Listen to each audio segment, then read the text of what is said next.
Jadi kalau kita membicarakan tanda kiamat berupa dicabutnya ilmu, berarti yang dimaksud ilmu apa Bapak dan Ibu? Ilmu agama, ya tuh. Al-ilmu anil haq, ilmu tentang kebenaran. Ilmu din, ilmu tentang agama, ya.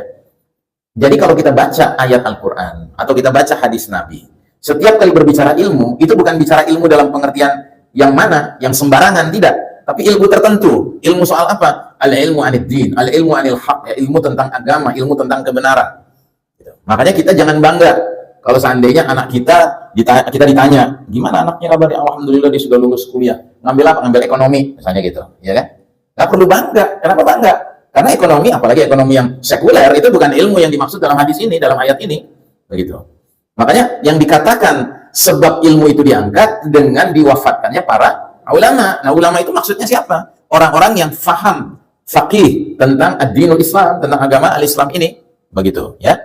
Makanya kita juga dengar ada hadis lain yang menyebutkan menjelang keluarnya Dajjal, ya, akan ada tahun-tahun penuh tipu daya.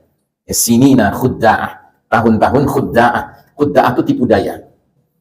Di zaman itu menjelang Dajjal keluar, orang yang jujur didustakan, pendusta dibenarkan, ya. Mulyono, ya. Kemudian kata Nabi melanjutkan hadis tadi, ya, akan muncul orang-orang yang bertanya, bagaimana keadaan ini menghadapinya? Ternyata yang ditanya adalah kaum Ruwaibidah. Nah, Ruwaibidah ini artinya orang-orang yang bodoh. Jadi orang bodoh ditanya pendapat tentang problem masyarakat. Begitu, ya. Disebutnya Ruwaibidah, ya. Nah, Ruwaibidah ini belum tentu orang yang nggak punya gelar akademik. Boleh jadi dia profesor, boleh jadi dia doktor, tapi dia nggak punya ilmu alidin, ilmu agama, gitu. Sehingga dia ditanya tentang problem masyarakat, dia kasih jawaban berdasarkan ilmu yang bukan ilmu. Paham, ya?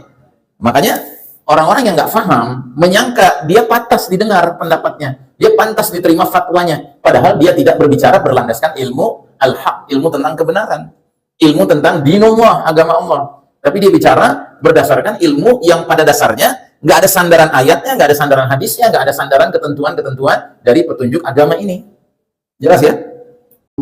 Di sana cita-cita kita, ya akhirat namanya.